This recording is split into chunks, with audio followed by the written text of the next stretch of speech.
नमस्कार भक्तों, जय श्री कृष्ण, राधे राधे। माँ लक्ष्मी है वो आपके घर में हमेशा सुख समृद्धि और वैभव हमेशा बनाए रखे। मैं दशरथ उपाध्याय फिर आपके सामने शरद पूर्णिमा की कथा लेकर के फिर हाजिर हुआ। तो पौराणिक मान्यता के अनुसार है शरद पूर्णिमा की 3 कथाएं, जिसमें नंबर 1 भगवान श्री विष्णु और लक्ष्मी का धरती पर भ्रमण करना, और नंबर 2 साहूकार की 2 पुत्रियों का वर्णन है, और नंबर 3 है जो भगवान श्री कृष्ण है वो चंद्रमा के प्रकाश में रास लीला रचाई थी, तो उसको रास की कथा भी बोलते हैं। तो तीसरे नंबर में रास की कथा है।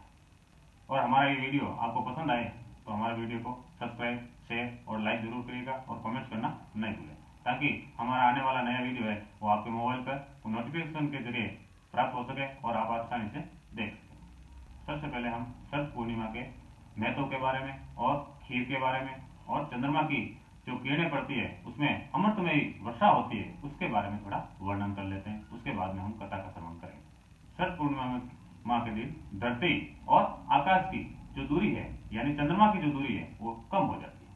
कम होने से जो प्रकाश है, जो चंद्रमा का प्रकाश है वो धरती पर है वो आसानी से आ सकता है। शरद पूर्णिमा के दिन चंद्रमा है वो 16 कलाओं से परिपूर्ण होता है, यानी 16 कला है उनसे परिपूर्ण होता है, और परिपूर्ण होने के कारण से ही वो उनकी जो प्रकाश की जो किरणें हैं चंद्रमा की वो धरती पर है बड़ी वेग से, बड़ी तीव्र गति से आती है। तो उस किरणों के अंदर यानी चंद्रमा से जो किरणें आती है उस किरणों के साथ है जो अमृत का बौछार होती है, यानी अमृत की वर्षा होती है, और वो अमृत की वर्षा है जो हमारे शरीर के लिए बहुत ही फायदेमंद है। हम घर परिवार के अंदर जो भी सदस्य है वो अमृत रूपी जो वर्षा होती है जो चंद्रमा की, तो उनका हम अगर सेवन करते हैं खीर के जरिए तो हमारे शरीर के अंदर किसी प्रकार का कोई रोग नहीं रहता है, और घर के अंदर किसी प्रकार की दुख दरिद्रता है वो नहीं रहती है। भगवान श्री विष्णु और माता श्री लक्ष्मी का है जो आशीर्वाद है वो हमारे घर पे हमेशा बना रहता है। इसलिए शरद पूर्णिमा के दिन ये खीर का जो महत्व है, और ये खीर है हम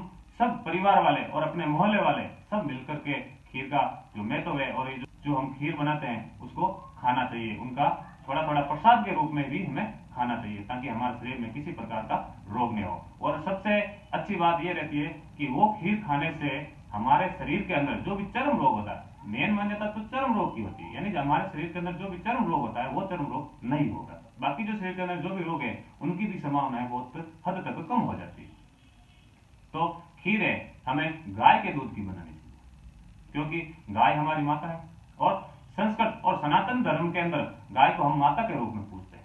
तो गाय का दूध भी हमें गुणाकारी होता है, और उनका जो गोमूत्र है वो भी गुणाकारी ही होता है। तो गाय के जो गोमूत्र है, जो घर को शुद्धिकरण करने के लिए भी हम गाय के मूत्र का उपयोग करते हैं, यानी अपने घर के अंदर चारों तरफ गाय का मूत्र छिड़कते हैं, जिसके कारण से क्या होता है हमारे घर का शुद्धिकरण हो जाता है, साफ सुथरा हो जाता है। किसी प्रकार की जो नेगेटिव ऊर्जा है वो खत्म होकर के पॉजिटिव ऊर्जा है वो प्रवेश कर जाती है।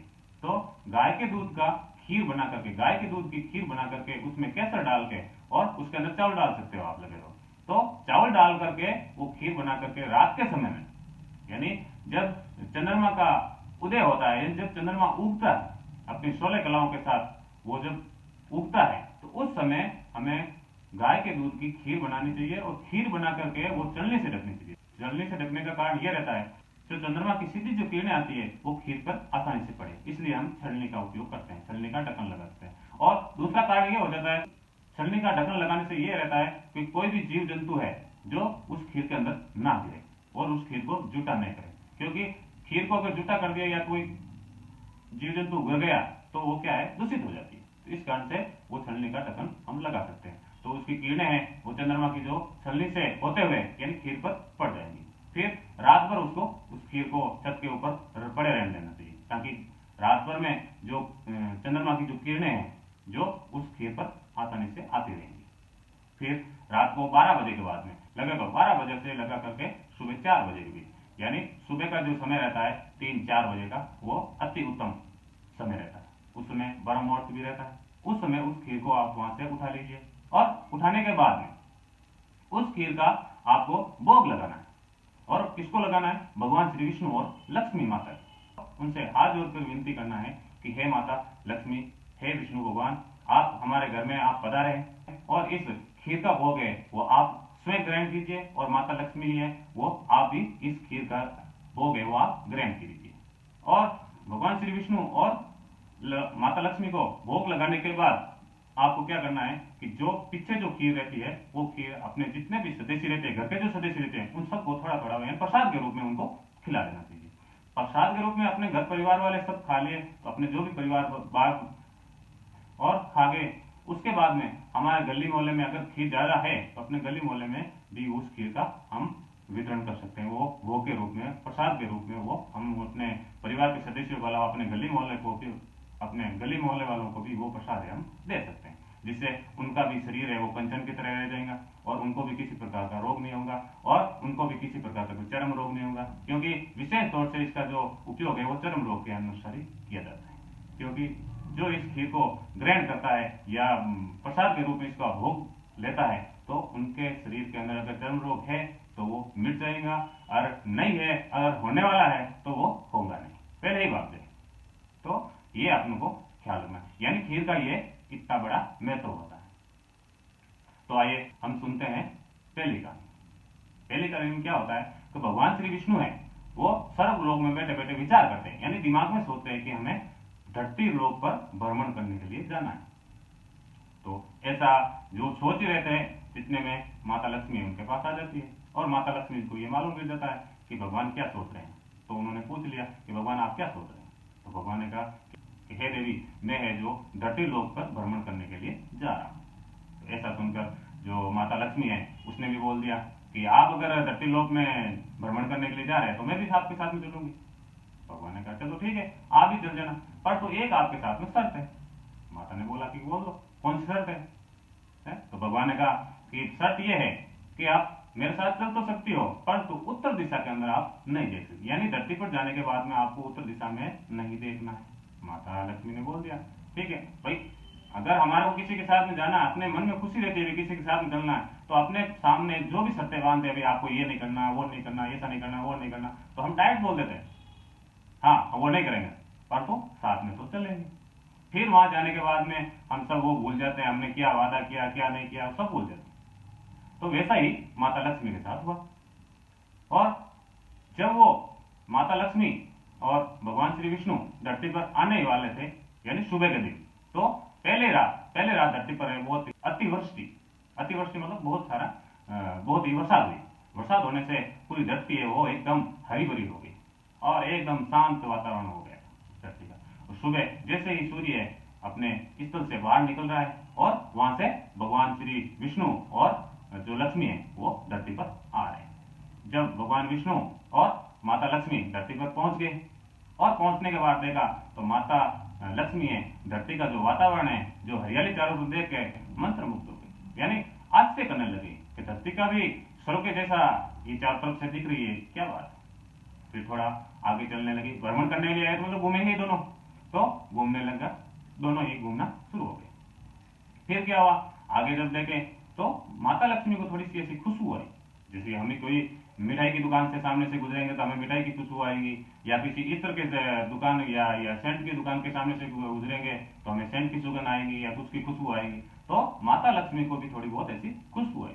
माता लक्ष्मी ने सोचा कि खुशबू धरती लोक में इतनी खूबसूरत खुशबू है वो कहां से आ रही है। तो फिर माता जो लक्ष्मी है उसने अपना जो वादा था वो तो भूल गई, क्योंकि सामने कोई ऐसा दृश्य आ जाता है या ऐसी कोई वस्तु आ जाती है तो पीछे का सब भूल जाता है, और आगे वाला ही साथ अपने आगे वाला ही अपने को याद रहता है। तो माता लक्ष्मी पीछे का तो भूल गई कि हमने क्या वादा किया था, और उसने वो खुशबू के चक्कर में, यानी खुशबू किधर से आ रही, तो वो खुशबू है जो माता लक्ष्मी को उत्तर दिशा में देखना नहीं था, परंतु वो खुशबू है वो उत्तर दिशा से ही आ रही थी। तो माता लक्ष्मी ने वो पिछली वाली तो बात तो भूल गई, और उत्तर दिशा की ओर उसने देख लिया। माता ने उत्तर दिशा में देखा तो सामने एक बहुत बड़ा खेत है जो माली का खेत था, और उस खेत के अंदर अनेक प्रकार के, यानी मालिक तो हमेशा ध्यान रखो वो तो फूलों की यानी बाग बगीचे रहते हैं उनके पास, तो वो मालिक का खेत था, और मालिक के अंदर अनेक प्रकार के यानी बहुत ही खूबसूरत जो फूल है वो खिले हुए थे। माता लक्ष्मी से रहा नहीं गया, माता लक्ष्मी वहां से भगवान विष्णु को वहीं छोड़ दिया, भ्रमण कर रहे घूम रहे हैं, घूमने दो, और वो वहां से निकल गई, निकल करके उस खेत में चली गई। जो उत्तर दिशा में नहीं देखना वही खेत भी उत्तर दिशा में था और वो उत्तर दिशा में चली गई। जाकर के खेत में पहले तो पूरी जितनी भी खुशबू फैली थी तो उन खुशबुओं का आनंद लिया। खुशबू लेने के बाद में माता लक्ष्मी ने वहां से एक फूल है वो तोड़ लिया, जिसको वो अच्छा लगा। फिर अपने को भी कोई अच्छा लग जाता है तो हम क्या करते हैं कि उसको बारे में लेने की लालसा मन में जागृत हो जाती है, कि हमारे को ये वस्तु लेने है। अगर वो वस्तु है अपने को ऐसा ही मिल रही है तो हम उसको वस्तु को उठा लेते हैं। वैसा ही माता लक्ष्मी ने किया, और वहां कोई देखने वाला तो था नहीं, इसलिए माता कुसुम को वो फूल अच्छा लगा, उसने वो फूल वहां से उठा लिया, तोड़ के वहां फिर जैसे ही तोड़कर वापस भगवान विष्णु के पास आई।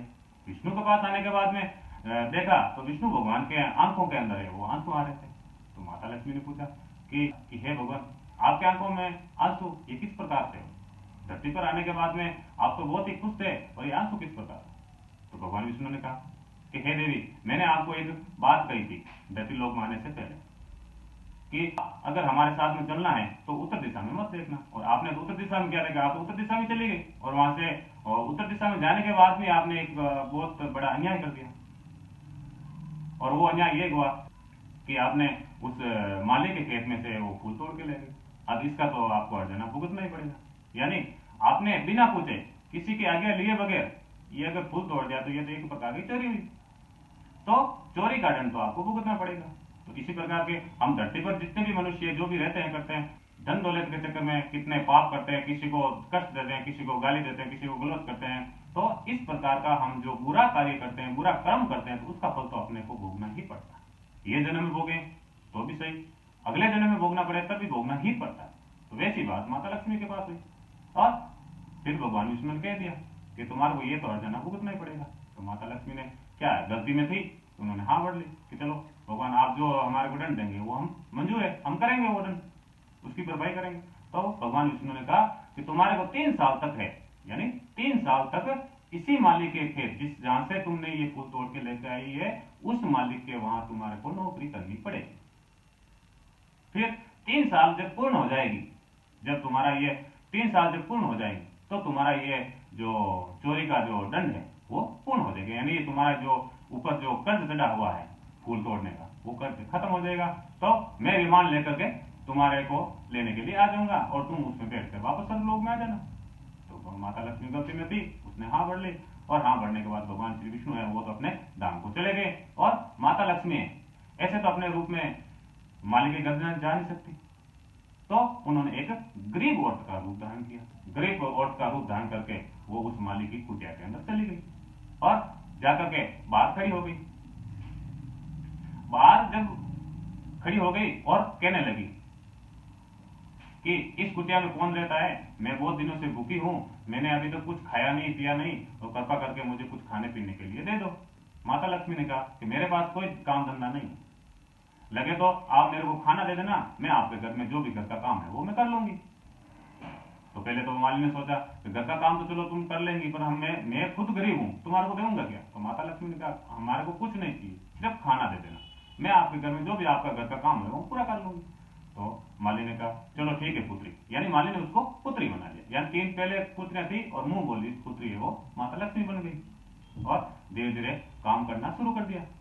अब दूसरे दिन जब माली अपने खेत में जाता है, फूल तोड़ के बाजार में तो लेके जाता है बेचने के लिए, और इतने फूल का वो करता क्या, बाजार में लेके गया, तो उस दिन उसको कई गुना जो पैसे है उसको प्राप्त हुआ, और उन पैसों से उसने शाम को आते समय एक गाय भी लेके आ गया वो मालिक। यानी उसके घर में दूध तो था ही नहीं, तो गाय लेके आया, भाई गाय है चलो अपने साथ रहेगी और दूध रहेगी, हम दूध खाएंगे, बच्चे भी खाएंगे और मौज मस्ती करेंगे। धीरे धीरे दिन बीतते गए और मालिक का धीरे धीरे वो व्यापार भी बढ़ता गया। मालिक धीरे धीरे वो झोपड़े जो कुटिया थी उसको उससे फिर वो मकान पे आ गया, मकान से फिर बिल्डिंग पे आ गया, यानी बड़ी बिल्डिंग बना ली। फिर उसके बाद में गाड़ी घोड़े सब कुछ आ गए। सब कुछ आने के बाद क्या हुआ, उनका जो माता लक्ष्मी का वो समय भी पूरा हो रहा है, 3 साल तो निकल जाते। माता लक्ष्मी की कृपा से उनके घर में इतना धन दौलत और सुख शांति है वो बनी रह गई। तो माता लक्ष्मी की कृपा से उस माली के घर में इस प्रकार का वातावरण हो गया। जब माता रानी का समय है वो उस दिन पूरा होने वाला था, और उनके जो घर वाले थे वो और वो माता लक्ष्मी भी तो खेत के अंदर काम करने लेके चली गई थी। और उनके परिवार के जितने भी सदस्य हैं, जो लड़के हैं लड़कियां हैं या वो माली की जो औरतें हैं, वो सब खेत में चले गए और साथ में माता लक्ष्मी भी थी।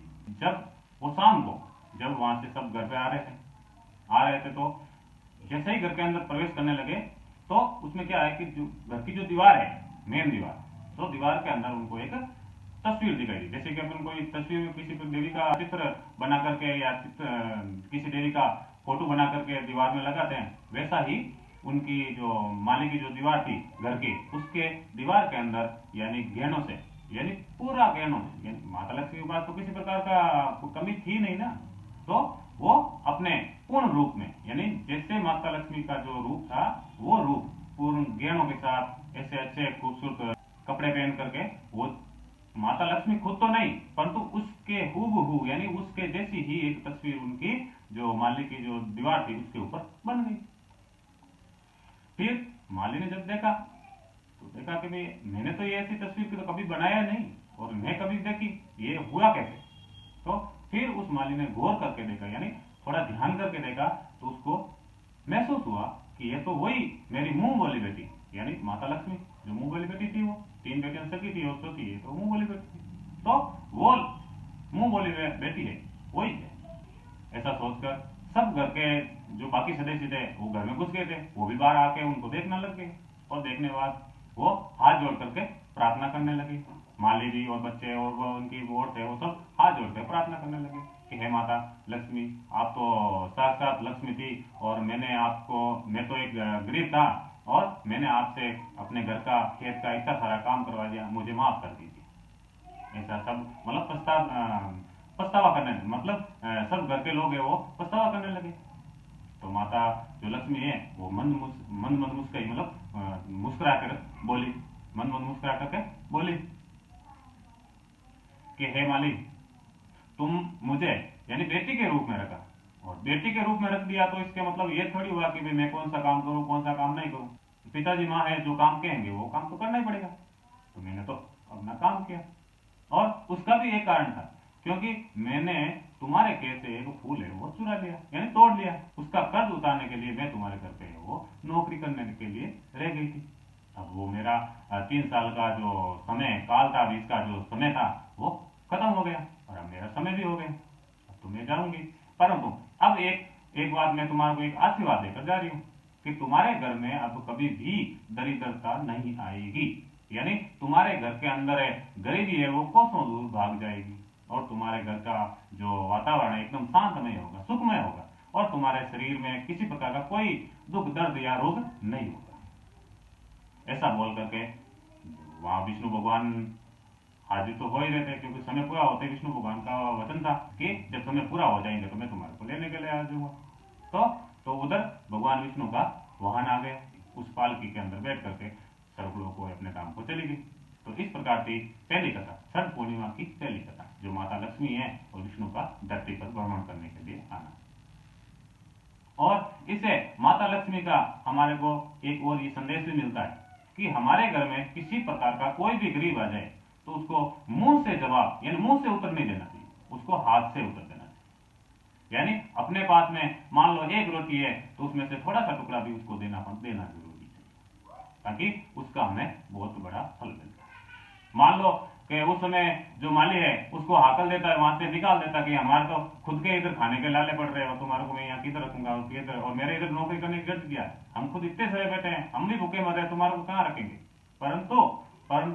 परंतु उस माली ने ऐसा नहीं किया। क्यों नहीं किया? क्योंकि वो खुद दयावान था और भगवान का भक्त भी था और उसको मन में दया उपजी और उसको रख लिया। भाई हम जो खाएंगे वो इसको खिलाएंगे और ये भी बेचारे तो भूखी थे ना, क्योंकि माता लक्ष्मी ने ऐसा ही बोला था, मैं भूखी हूँ, कुछ नहीं खाया हूँ, खाया पिया नहीं और भूखी हूँ और आपके पास रह जाऊंगी और मेरे को जो भी खाने को है वो दे देना, मैं आपके घर का काम कर लूंगी। तो इस प्रकार से माता लक्ष्मी का यही वर है, यही वरदान है कि अपने घर में जो भी भिक्षु आ जाए, कोई भी गरीब आ जाए तो उसको मुंह से उतरने दे करके हाथ से उत्तर देना चाहिए। कुछ भी दो, खाने का पीने का कोई भी आइटम दे दो ना, खाओ पियो ऐसा। तो इस प्रकार से ये अपनी पहली कथा। अगर हमारा ये पहली कथा आपको हमारा ये वाचन अच्छा लगे तो प्लीज हमारे चैनल को सब्सक्राइब कर देना और शेयर भी कर देना। इसमें कोई खर्चा नहीं लगता, आपका कोई पैसा नहीं कटेगा। ये सब्सक्राइब करने से क्या होता है कि हमारी जो भी आने वाली जो नई वीडियो है वो आपको प्राप्त हो जाएगी। तो जितनी भी जानकारी है, आपको जो अच्छी लगे वो जानकारी आप देख सकते हैं, सुन सकते हैं। तो इस कारण से आप सब्सक्राइब, शेयर और लाइक कर देना। और इसके बाद अब दूसरी एक कहानी है साहूकार की दो पुत्रियां, यानी साहूकार की जो पुत्रियां हैं उनका वर्णन, यानी साहूकार की जो पुत्रियां हैं वो शरद पूर्णिमा की जो कथा है उसका श्रवण कैसे करती है, उसका व्रत कैसे करती है, उसका पालन कैसे करती है। तो उसकी जो कथा है, दो साहूकार की पुत्रियों की कथा, वो शरद पूर्णिमा के दूसरे नंबर की कथा है। आइए सुनते हैं हम शरद पूर्णिमा की दूसरी कथा। एक बार क्या होता है कि नारद जी है वो मृत्यु लोक में घूमने के लिए आते हैं। मृत्यु लोक की सभी दशा देखकर वो सर्व लोग यानी विष्णु लोक को जाते हैं और विष्णु भगवान को वो बोलते हैं कि हे भगवान, हे अच्युत, हे केशव, मैं धरती लोक में जाकर आया हूँ। वहां की जनता है, वहां की जो भी मनुष्य है बहुत ही दुखी है, बहुत ही कष्ट पा रहे हैं। तो कृपा करके उनके कष्ट के निवारण के लिए कोई ऐसा उपाय बताओ जिनसे उन मनुष्य की जो भी कष्ट है, दुख दर्द है, वो सब मिट जाए। तो नारद मुनि की ऐसी बात सुनकर भगवान श्री कृष्ण कहने लगे कि हे नारद सुनो, यानी जितनी भी पूर्णिमा है उसमें से एक पूर्णिमा है जिसका नाम है शरद पूर्णिमा। यानी जो मनुष्य शरद पूर्णिमा का उपास और व्रत करता है उनकी सारी मनोकामनाएं पूर्ण हो जाती है। और जो व्रत और उपास नहीं करके सिर्फ उनकी कथा भी सुनता है, कथा का श्रवण भी करता है, तो भी उनकी मनोकामना है वो पूर्ण होती है। ऐसे ही धरती लोक पर मेरी एक भक्त है जो मथुरा नगर में सुभद्रा नाम से जानी जाती है। मैं उस ब्राह्मणी की भक्ति से प्रसन्न होकर उस ब्राह्मणी के पास गया। ब्राह्मणी की भक्ति को देखकर भगवान श्री कृष्ण प्रसन्न हो जाते हैं और प्रसन्न होकर के उस ब्राह्मणी को कहते हैं कि हे देवी, तुम इस पूर्णिमा के व्रत को यानी इस नगर में, इस संसार में तुम चारों तरफ इनको फैला दो ताकि जितने भी मनुष्य है वो कष्ट न पाए। इतना श्री भगवान के कहने पर वो ब्राह्मणी जो है पूरे नगर में शरद पूर्णिमा की कथा के बारे में और उनका व्रत कैसे करें उसके बारे में सब लोगों को अवगत करा देती है और सबको कहने लग जाती है। वो ब्राह्मणी अपने ही गांव में एक साहूकार को भी ये बात बताती है। गांव का साहूकार घर पे जाके अपने पत्नी को ये बात बताता है तो वो पत्नी खुश होकर के कहती है कि हमें भी ये व्रत करना चाहिए। वो पत्नी शरद पूर्णिमा का व्रत करना ठान लेती है और वो शुरू कर देती है। शरद पूर्णिमा के व्रत करने से उसको दो पुत्रियां उत्पन्न होती है, जिसमें बड़ी पुत्री का नाम सावित्री और छोटी पुत्री का नाम चंद्रमुखी। जब ये दोनों लड़कियां धीरे धीरे वो बड़ी होने लगी और वो भी शरद पूर्णिमा का व्रत है वो करना शुरू कर दिया था। तो बड़ी पुत्री जो सावित्री थी वो तो बड़ी ही विधि विधान से उस शरद पूर्णिमा का व्रत करती थी। छोटी वाली लड़की जो चंद्रमुखी थी वो पूर्ण विधि विधान से व्रत नहीं करती। फिर धीरे धीरे वो दोनों ही विवाह योग्य हो गई। तो पिताजी ने यानी साहूकार ने उनकी शादी बड़े धूमधाम से कर दी। शादी करने के बाद कुछ समय बाद बड़ी पुत्री को एक संतान प्राप्त हुई और बाद में छोटी पुत्री को भी एक संतान प्राप्त हुई। परंतु छोटी पुत्री को या तो संतान होती नहीं थी या हो भी जाती थी तो वो जीवित नहीं रहती, यानी जैसे ही पैदा होती और संतान मर जाती। तो उसका पति और उनके घर वाले सास ससुर सब दुखी होने लगे कि भाई ऐसा क्या कारण हुआ है जिसके कारण से ये हमारी जो संतान है वो जीवित नहीं रहती। तो उन्होंने किसी पंडित को बुलाया। पंडित को बुलाकर पूछा कि भाई हमारी ये स्थिति है, क्या कारण है जिससे हमारे घर में संतान उत्पन्न नहीं होती है, अगर होती भी है तो वो मर क्यों जाती है। तो ब्राह्मण ने देखकर कहा कि तुमने जो शरद पूर्णिमा की जो व्रत किया था वो पूर्ण ही विधि विधान से नहीं किया, इसी कारण से उसका दोष तुम्हारे को लग गया है। उसी दोष के कारण से ही तुम्हारे को तुम्हारी ये संतान है जो जीवित नहीं रहती है। दिन बाद उस छोटी वाली लड़की को और एक संतान प्राप्ति होती है, परंतु होते ही कुछ ही दिनों में वो मर जाती है। तो संतान के मर जाने से वो छोटी वाली लड़की एक पीढ़े पर उस अपने बच्चे को लेटा देती है, मरे हुए शरीर को, और उसके ऊपर एक लाल कपड़ा ढककर रख देती है और अपने बहन को जो बड़ी थी उसको घर पे बुलाया। घर पे बुलाने से सावित्री जैसे ही घर पे आई और उसको बैठने के लिए उस छोटी वाली बहन ने उसको वही पीड़ा दिया जिस पर उसकी मृत संतान लेटी हुई थी, यानी सोई हुई थी। तो उसकी बड़ी बहन जैसे ही उस पीढ़े पर बैठने लगी चुनरी का पल्लू है वो उस पीढ़े पर मर्द जो संतान थी उसके लग गए। लगते ही वो संतान रोने लगी, जिससे वो बड़ी बहन बहुत ही क्रोधित हो गई। क्रोधित होकर छोटी वाली बहन से कहने लगी कि तू अपने संतान का मरने का कलंक है जो मुझ पर लगाना चाहती है। तब छोटी बहन हाथ जोड़कर कहने लगी कि हे बहन, मेरी संतान तो पहले ही मर चुकी थी, परंतु शरद पूर्णिमा को पूर्ण विधि विधान से कर रही थी, इसलिए मैंने तुमको यहाँ पर बुलाया ताकि मेरी संतान है वो जीवित हो जाए।